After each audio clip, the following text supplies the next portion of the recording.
Oh, des nouvelles têtes.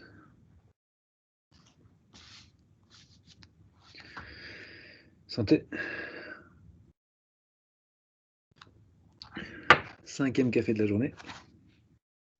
Journée qui commence bien. Ok, 9h10. Donc maintenant, on suppose uniquement que x est intégrable et qu'elle est positive. Alors, on suppose positive pour se faciliter la vie, et puis après on fera, en tout cas, de nouveau les analystes, vous savez, enfin les analystes, les matheux, vous savez, hein, après on dit que le cas général se déduit en séparant partie positive et partie négative, et puis on vérifie pas ça en détail parce que c'est hyper embêtant à vérifier en détail, mais on dit que ça marche. Donc ici, qu'est-ce qu'on va faire? On va se ramener au KL2 par troncation, c'est quelque part le truc habituel. Oh, je sais rien lire. Qu'est-ce qu'il a fait, garçon? Pour tout n, définition.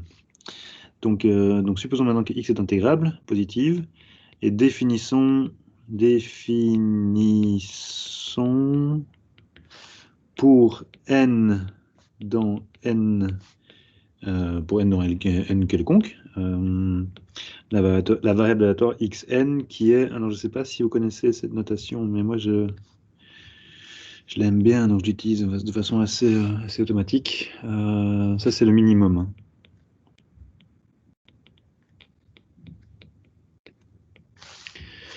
X wedge n. Alors cette variable aléatoire étant bornée, elle est nécessairement L2. Et donc on peut définir son espérance conditionnelle grâce au point précédent.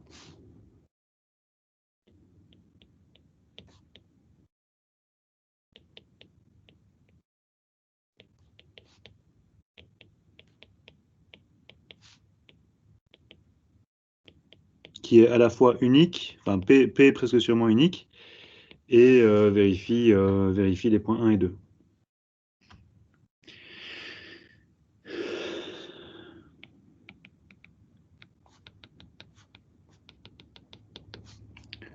Du coup, je dois charger mon iPad.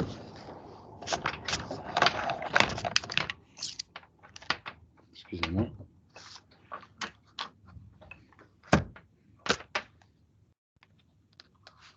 Check. Voilà. Ça va mieux se passer. Alors du coup, rien du tout. De plus, qu'est-ce qu'on sait? Bon, on sait que l'espérance de xn plus 1 sachant b moins l'espérance de xn sachant b. Donc j'ai gagné un peu de place. Excusez-moi, j'ai tendance à écrire trop espacé. Je crois que je ne pourrais plus jamais revenir à une écriture au tableau au moins. Donc ça, par définition, c'est la projection orthogonale sur l'espace des fonctions b mesurables L2 de xn plus 1, moins la projection orthogonale de xn. Par linéarité des projections orthogonales, c'est simplement la projection orthogonale de la différence entre xn plus 1 et xn. Et ça, on revient en arrière. Ça, c'est juste l'espérance conditionnelle de la variable aléatoire xn plus 1 moins xn, qui est elle-même bien définie. Sauf que là, on est content parce que... parce que quoi? Parce que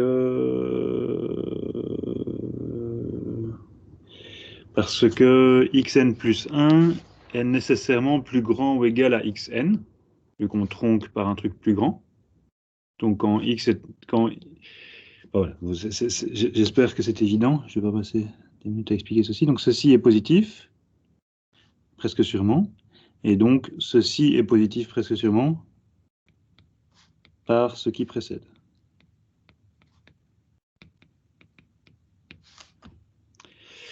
Donc par le truc qu'on vient de faire ici. Donc je vais appeler ça triangle. Donc peut-être plus clairement par triangle. comme ça. Oui, mais là, on y est presque. Parce que on a également quoi? On a également que l'espérance de xn sachant b, c'est quoi? Bah, c'est allez, faisons-le en détail. C'est l'espérance de xn sachant b fois l'indicatrice de oméga, par définition. Vu que l'indicatrice de oméga vaut 1, c'est juste multiplié par 1. Et ceci, bah, grâce au point 2, on sait que ça c'est égal à ceci.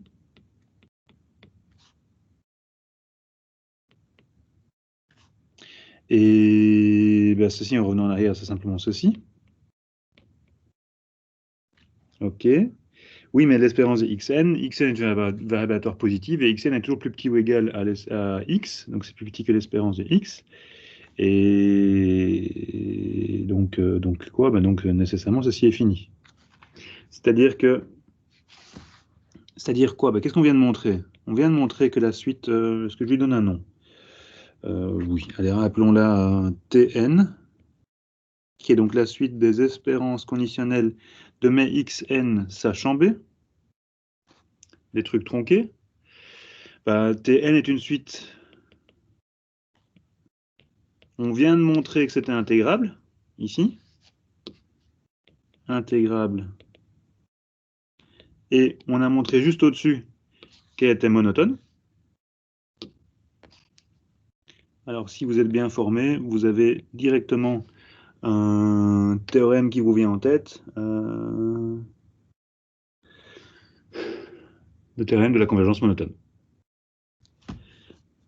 Donc,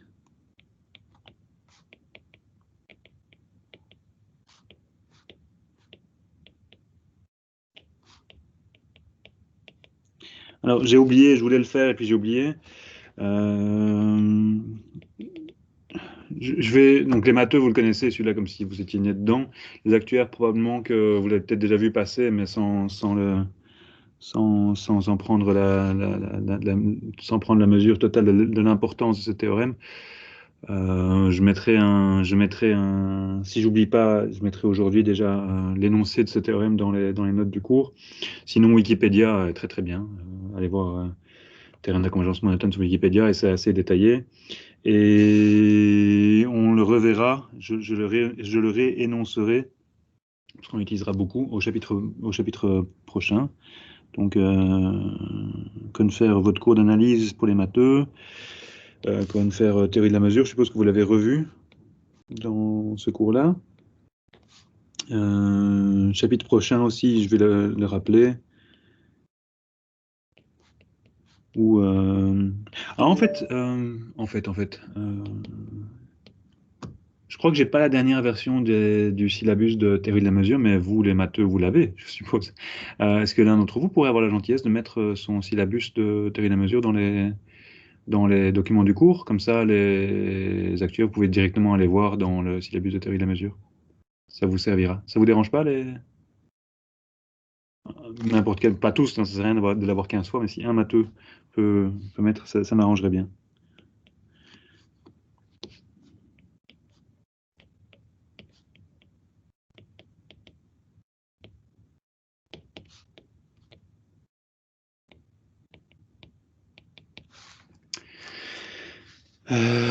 Ok. Donc le théorème de la convergence monotone s'applique. Et le théorème de la convergence monotone, qu'est-ce qu'il nous dit? Il nous dit quoi? Il nous dit que si vous avez une suite qui est intégrable et monotone, bah alors elle converge nécessairement, presque sûrement, vers une variable aléatoire qui est elle-même intégrable. Donc qu'est-ce qu'on va faire?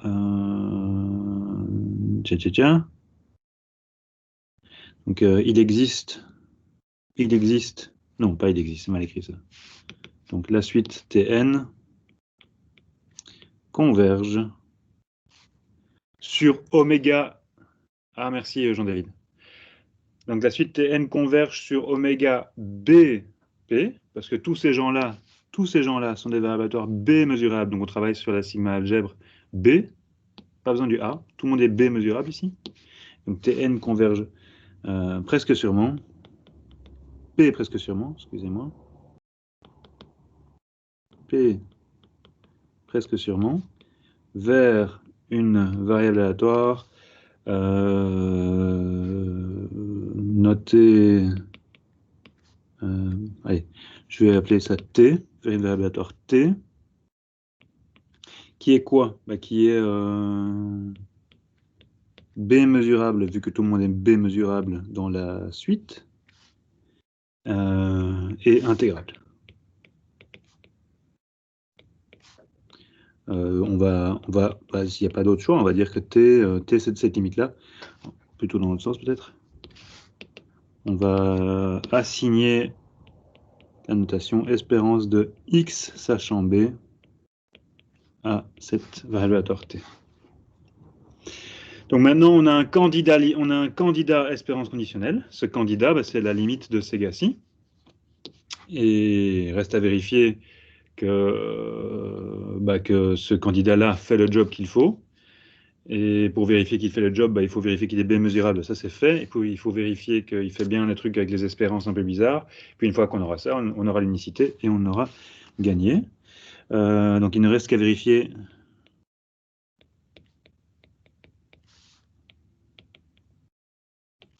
que T fait le job 2.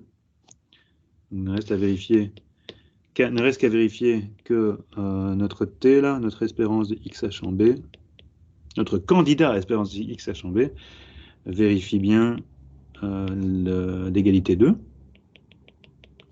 Et pour ça, on y va, quoi. On y va. Donc c'est l'espérance de X fois l'indicatrice de... Rien à voir. L'espérance de ce machin-là fois l'indicatrice de B. C'est quoi ça? Bah, ça, par le terrain de la convergence monotone, c'est la limite lorsque n tend vers l'infini. Donc ici, de nouveau, j'utilise le terrain de la convergence monotone. Des espérances de xn sachant B.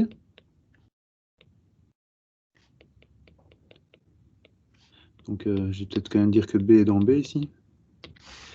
Oui, mais là on est content parce que par définition, donc par le 2 qui s'applique aux xn, on a bien ceci.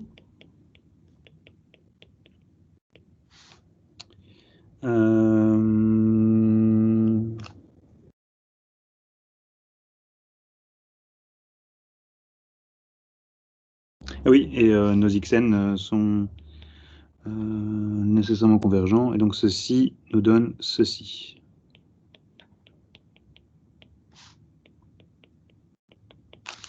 Et on est fini.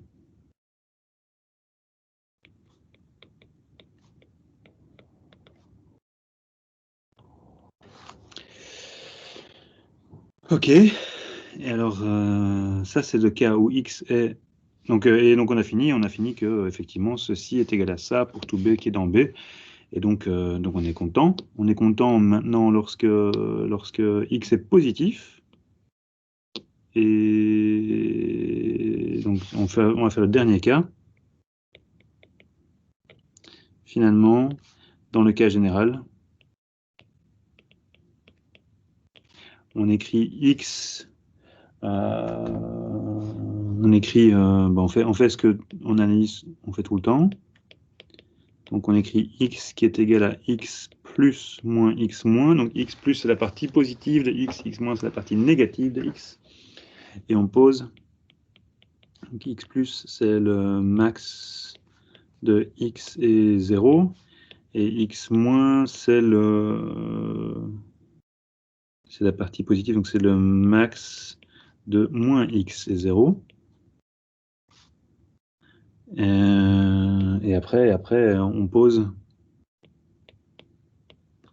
que l'espérance de x sachant b, ce n'est rien d'autre que la variable aléatoire espérance de x sachant b, espérance de x plus sachant b, excusez-moi, moins l'espérance de x moins sachant b.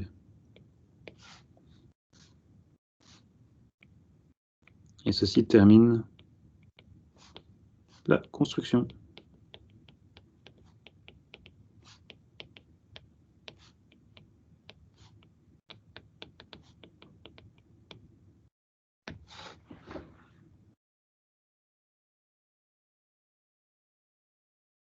Voilà, presque une heure. Presque une heure. Donc les actuaires, vous pouvez simplement regarder ça avec admiration. Les matheux, vous devez connaître et savoir refaire.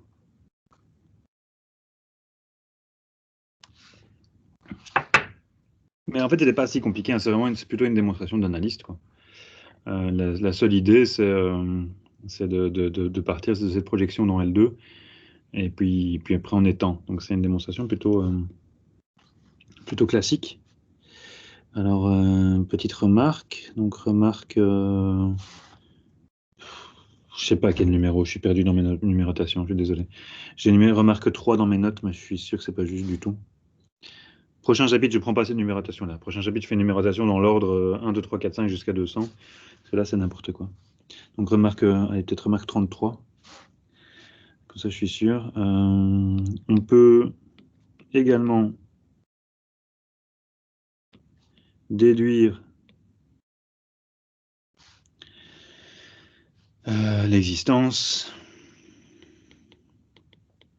grâce au théorème de Radon-Nikodym, je ne sais pas comment on dit. De nouveau, je vous renvoie à votre cours de théorie de la mesure. Et donc, pour les matheux uniquement.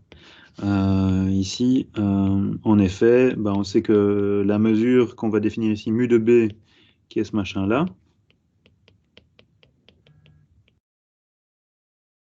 mu de B qui est ce machin-là,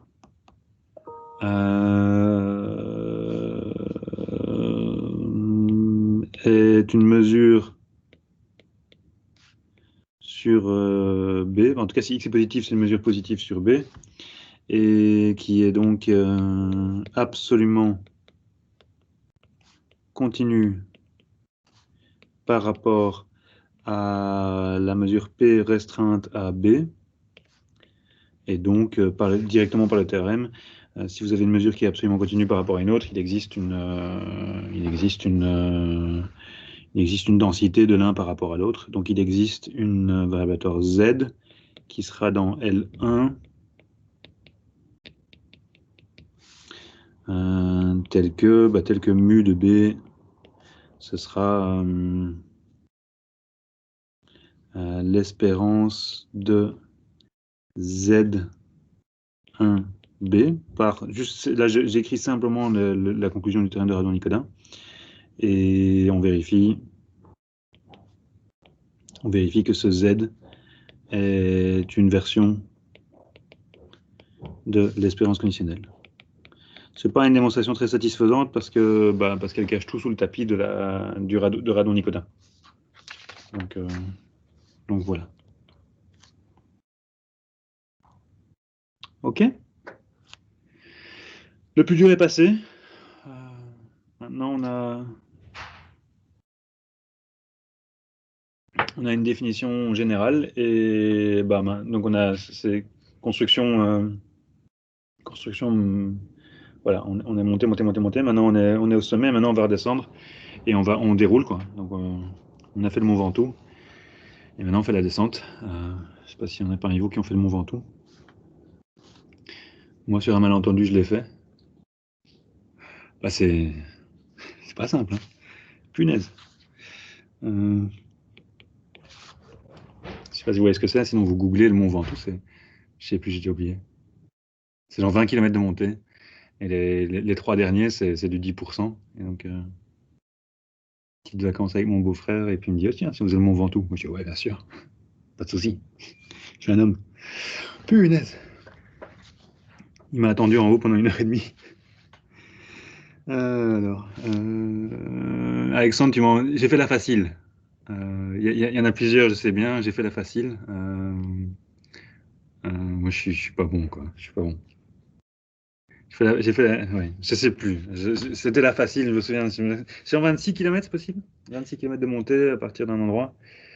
Et à la fin, je me faisais dépasser par des joggeurs. Un petit peu mignon. Enfin, chacun son métier, quoi.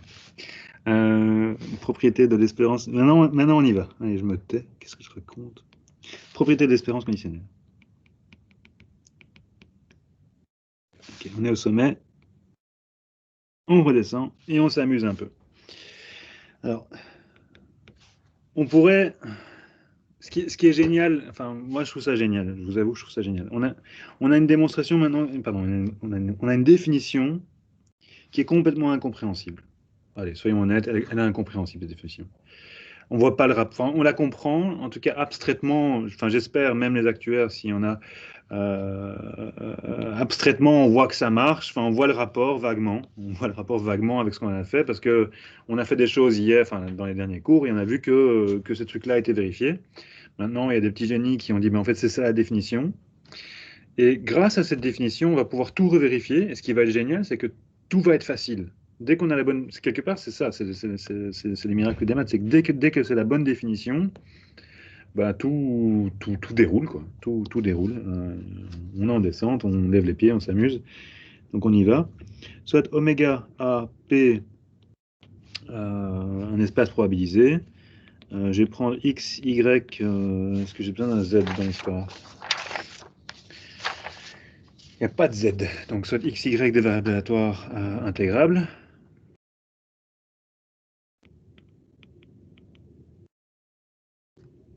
Sur oméga A, P. Soit A, B, C des réels. Et soit B, C. Je crois que j'ai juste besoin d'un B et d'un C. Des sous-sigma algèbres ou des sous-tribus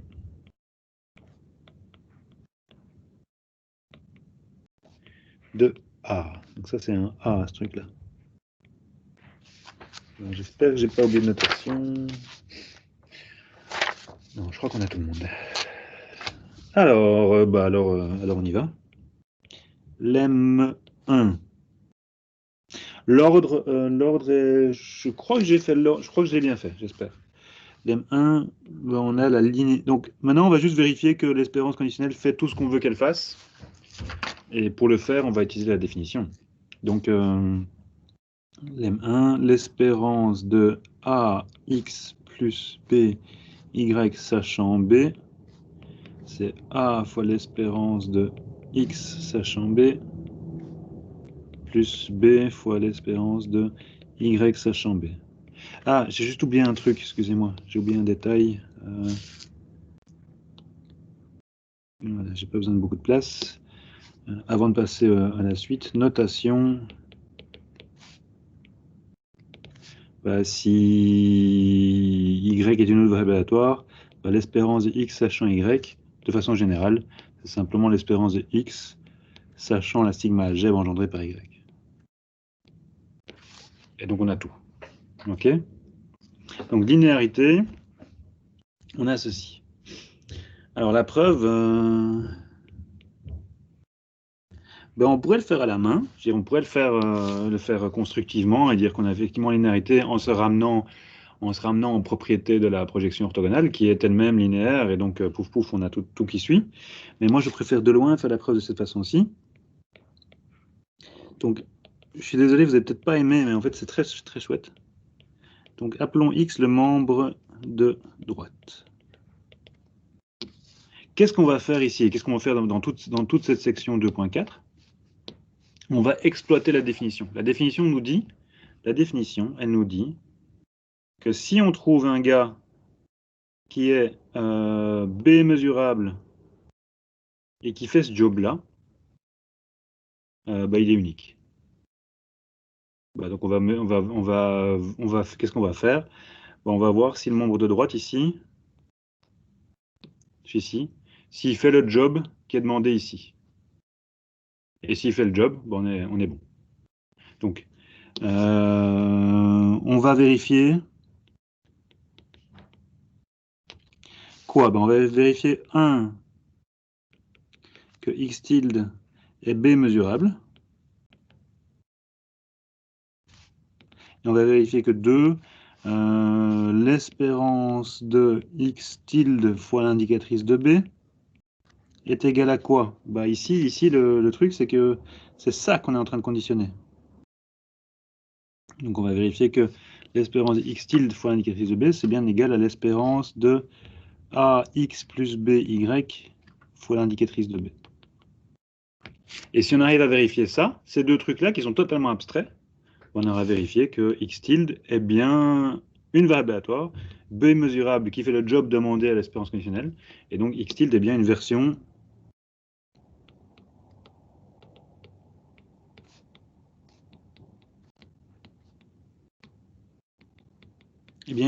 de cette espérance conditionnelle-ci. Je ne sais pas si c'est clair, le plan. Ok, merveilleux. Et après, comment est-ce qu'on vérifie ça? Bah, le 1 est évident. À nouveau, c'est un évident que je vais mettre entre guillemets parce que c'est évident, mais si on devait le vérifier à la main, on souffrirait un petit peu. Parce qu'il faut vérifier que la somme de deux fonctions b mesurables est bien une fonction b mesurable. Chose que vous avez fait, en fait, peut-être que vous ne l'avez jamais fait. Si vous ne l'avez jamais fait, si vous ne l'avez jamais fait, faites-le. Donc il faut vérifier que les images inverses de ces gens-ci, de n'importe quel élément des boréliens, est bien un élément de la sigma algèbre B. Et donc ça se fait, quoi.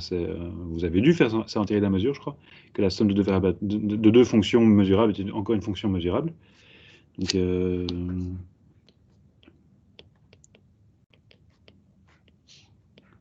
ici, moi, j'utilise ça. J'ai pas envie de le refaire. J'ai pas envie de le refaire. Pour le 2, bah, on y va. On y va. On calcule l'espérance de x tilde fois l'indicatrice de b. Ça nous fait de l'espérance de... Je recopie ce que c'est x tilde. Excusez-moi, c'est un B ronde. J'utilise la linéarité de l'espérance ici.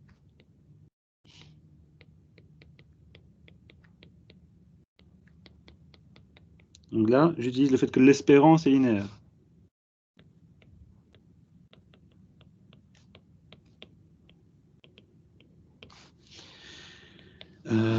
Excusez-moi, je vais carrément utiliser le fait que l'espérance est linéaire complètement. Donc ça, je vais le bouger, comme ceci. Voilà. Donc là, j'ai utilisé la linéarité de l'espérance. Oui, mais ici, maintenant, je suis content, parce que ce gars-là, je peux appliquer la définition, et ce gars-là, je peux appliquer la définition aussi, parce que je sais que l'espérance de x h en b fois l'indicatrice de b, voilà, c'est l'espérance de x fois l'indicatrice de b. Donc ici, j'ai a fois l'espérance de x fois l'indicatrice de b, par le 2. Et ici, je vais aussi avoir b fois l'espérance de y fois l'indicatrice de b. Ça va à tout le monde? Ok, il y en a deux qui font oui, les autres font oui aussi, je suppose. Et puis après, je réutilise la linéarité.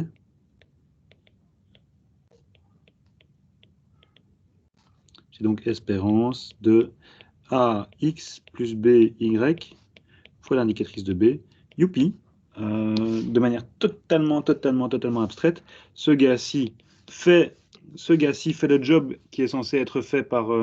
Allez, je vais peut-être quand même rajouter une petite ligne. Je vois que j'ai sauté une ligne, ce qui n'est pas méga malin pour votre relecture. Donc ici, je vais rajouter une ligne. Donc, x tilde, c'est bien ce truc-là.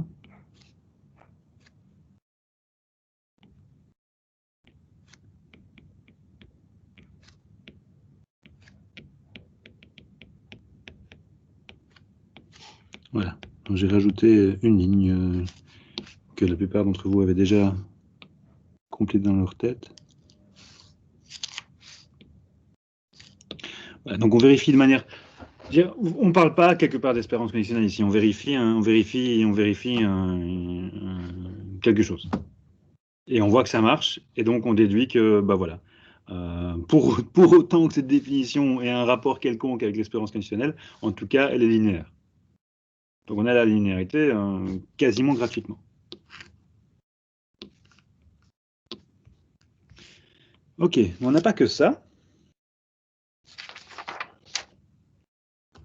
Je finis ma démonstration. Par unicité, on déduit que x tilde est bien une version de l'espérance conditionnelle.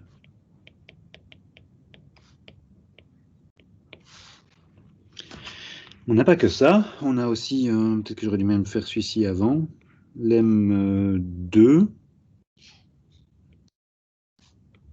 intégrabilité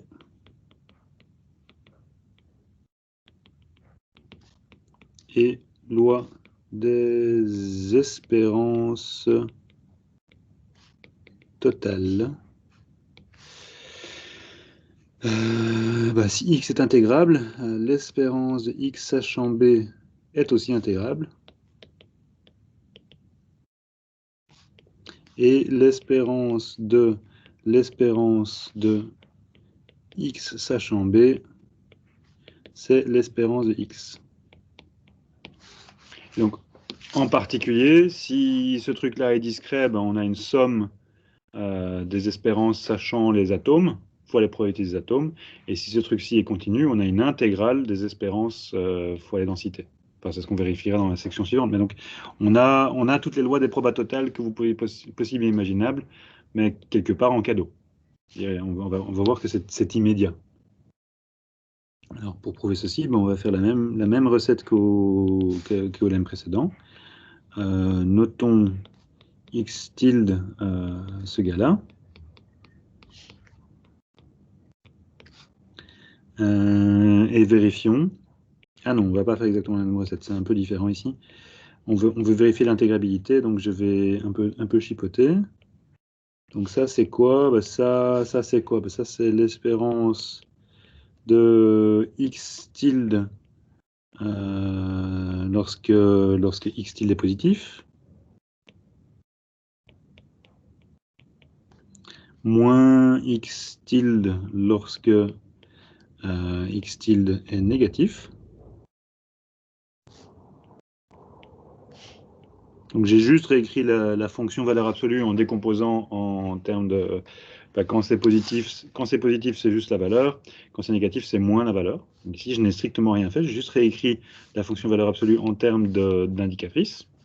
Et ça, évidemment, on est content parce que, premièrement, on a la linéarité. On a la linéarité ici, donc on peut séparer.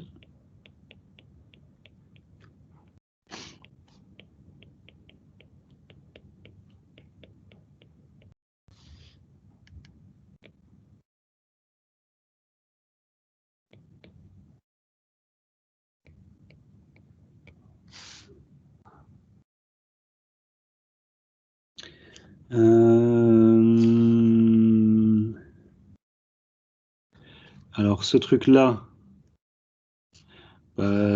il est nécessairement, enfin pas nécessairement, celui-ci est B mesurable, et donc, je ne suis pas sûr que c'est exactement dans le bon ordre d'ailleurs. Par le point 2,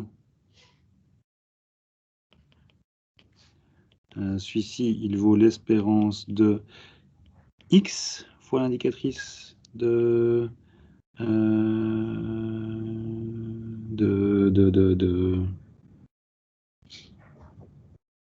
x tilde positif.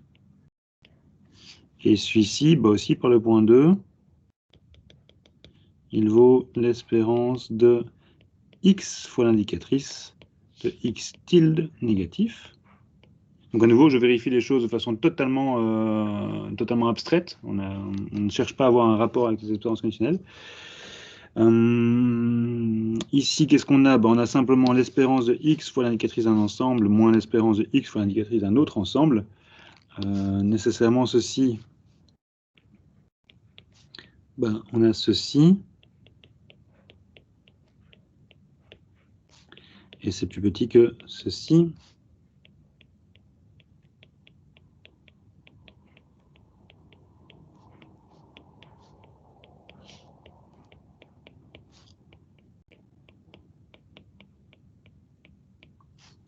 Et on a fini, parce que ça, c'est quoi? Bah, ça, c'est juste l'espérance de la valeur absolue de x. Et on sait que lui-même est intégrable. Alors ça nous prouve le premier point.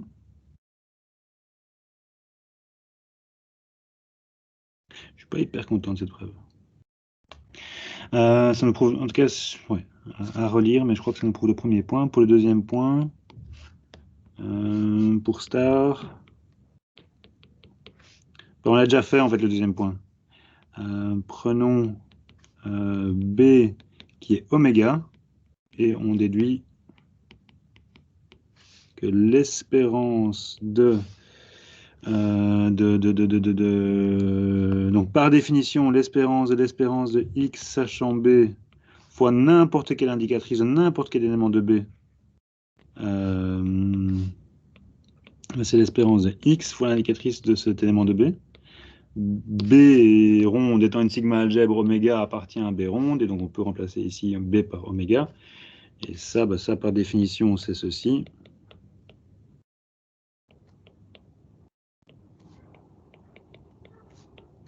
Et ça, par définition, c'est ceci. Du coup, les deux sont égaux.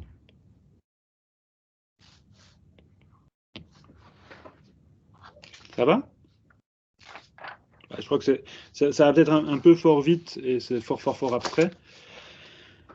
Du coup, courageusement, la suite de mes lemmes, je vais vous les laisser en exercice.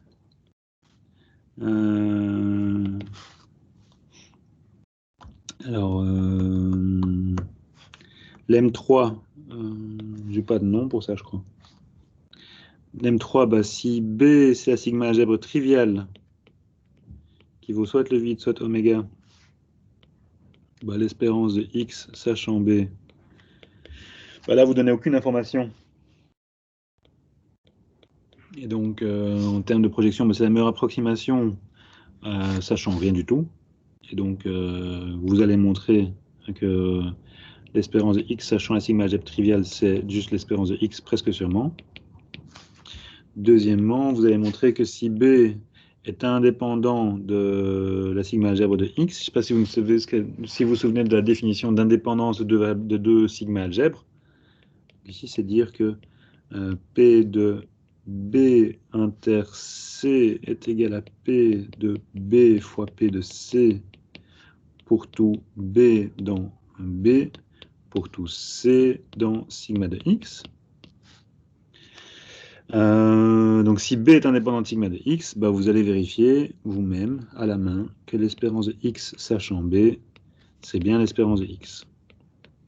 Vous inquiétez pas, il y aura des correctifs, et Julien vous expliquera ça si vous lui demandez. Et le troisième point, vous allez vérifier que si x est B mesurable,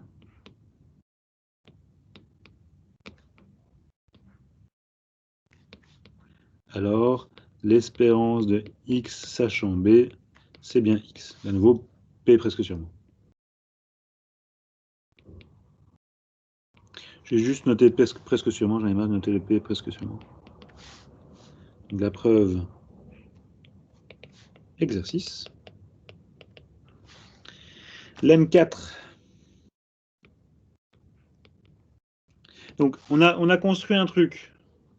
On voit qu'il est linéaire, on voit qu'il est intégrable, on voit qu'on a la loi des probas totales, on voit que tout ce qu'on avait dit au premier cours, qu'on voulait que ça se passe, ça se passe. Et ça va même plus loin que ça, en fait. Premièrement, donc ceux d'entre vous qui suivraient dans le doux, il met ça, c'est juste un seul théorème, je crois. Oui, c'est sa proposition 6.2.2, et il fait de 1 jusqu'à 10. Et sa démonstration prend une demi-page, parce qu'il y va à la française, quoi. Donc le lemme 4, si x est positif, alors l'espérance de x sachant b est positive presque sûrement, grosso modo c'est ce qu'on a déjà fait. Et le deuxième point, si x est plus grand ou égal à y, alors l'espérance de x sachant b est plus grande ou égal à l'espérance de y sachant b, c'est-à-dire que l'espérance conditionnelle préserve les inégalités. Preuve, je crois que j'ai le droit de faire ceci, donc je vais faire un copy-paste. Copie. Enfin, j'ai le droit. Je suis le prof, j'ai tous les droits. J'ai le droit de faire ça. Alors, l'M5, celui-là, il sera... On l'a déjà fait. Donc, si xn converge de façon monotone vers x, donc ça veut dire converge de façon monotone sur un ensemble de mesure 1, alors l'espérance conditionnelle aussi converge de façon monotone vers l'espérance conditionnelle.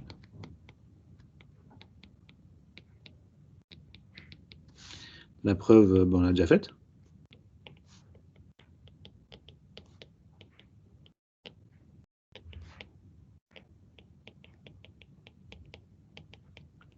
En fait, ici, c'est pas tout à fait un exercice, parce qu'on a déjà fait une partie. Donc le 1 est déjà fait dans la construction. Et le 2 est un exercice. Un tout petit exercice. Ok. Alors, il y en a un... Je crois que le suivant, c'est celui que vous allez utiliser presque le plus. Je vais appeler ça, je vais lui donner un nom, c'est qu'on sort ce qu'on connaît.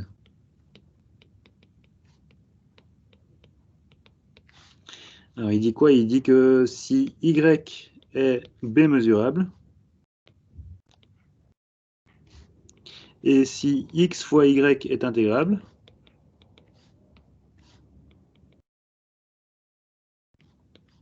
alors l'espérance de X fois Y sachant B, alors regardez comme c'est logique.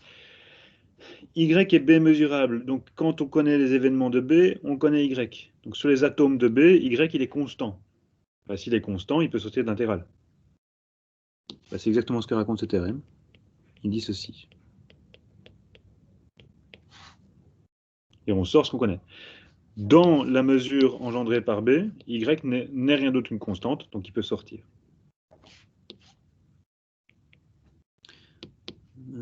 Preuve, je crois que vous allez commencer à me détester un petit peu.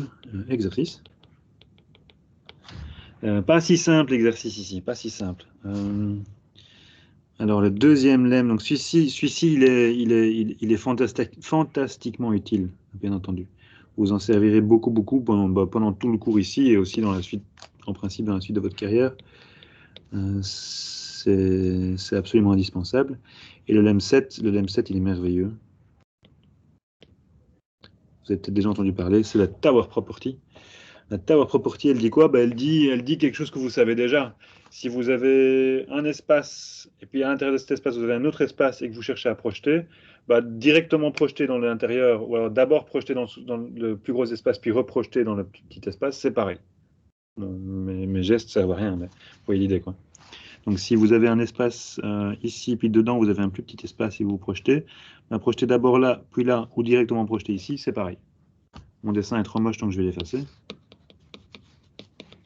Et en termes d'espérance conditionnelle, qu'est-ce que ça raconte? Ça dit que si C est une sous-sigma algèbre de B qui est lui-même une sous-sigma algèbre de A, alors l'espérance conditionnelle de X sachant B sachant C, que je suis pas sûr qu'on va utiliser cette notation, mais pas mal de gens notent ça comme ceci. Donc avec un double conditionnement. Ce machin-là, c'est directement égal à l'espérance de X sachant C. Je fais un C ronde, comme ça on ne mélange pas. Alors, preuve, exercice. Il est 9h54, mon Dieu, mais mon Dieu. L'M7, l'M5, l'M6, l'M7, donc l'M7 est super utile. Je vais y faire référence tout le temps. Donc dans Allez, peut-être pas dans le chapitre suivant, mais à partir du chapitre d'après, ce sera toutes les 3 lignes, on parlera de la Tower Property. L'M8, bah, qu'est-ce qu'on aime bien sur les espérances? Bah, on aime bien l'inégalité de Jensen. Et on a une égalité de Jensen pour les espérances conditionnelles. Donc Jensen, je ne sais pas si vous vous souvenez, c'est que si on a une fonction qui est convexe,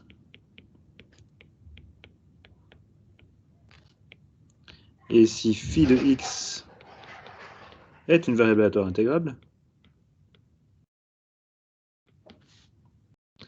alors comment ça marche encore Jensen? Je ne sais pas si vous vous souvenez. Donc c'est un lien entre l'espérance de la fonction convexe et la fonction convexe de l'espérance. Et il faut se souvenir dans quel ordre va le plus petit ou égal ou le plus grand ou égal. Et moi je m'en souviens toujours grâce au cal plus simple. Donc valeur absolue de l'intégrale, c'est plus petit que l'intégrale de la valeur absolue. Et donc de manière générale, phi de l'espérance conditionnelle. Attention, ce sont bien... Ah ici j'ai oublié mon presque sûrement.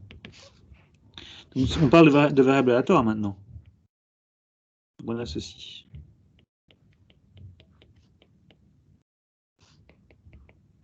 Donc c'est une variable aléatoire.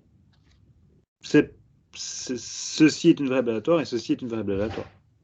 Et donc l'espérance conditionnelle se comporte exactement comme une espérance, sauf on trimballe ce truc-là en plus. Donc en particulier, valeur absolue de l'espérance conditionnelle, c'est plus petit que l'espérance conditionnelle de la valeur absolue. Et même chose pour le carré.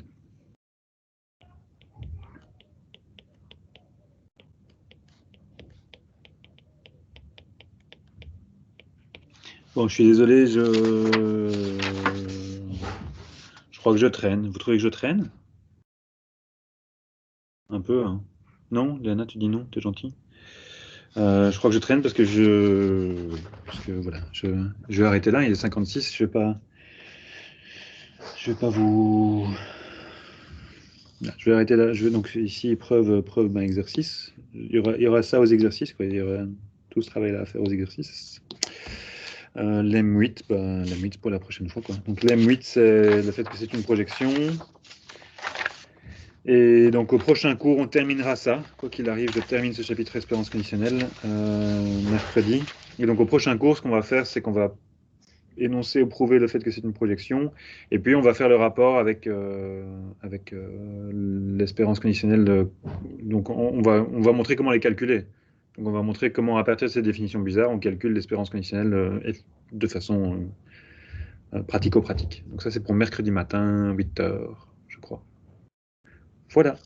Je vous souhaite une exquise semaine. Et travaillez bien. Merci à vous aussi. Au revoir. Au revoir. Merci, au revoir. Merci monsieur, bonne journée.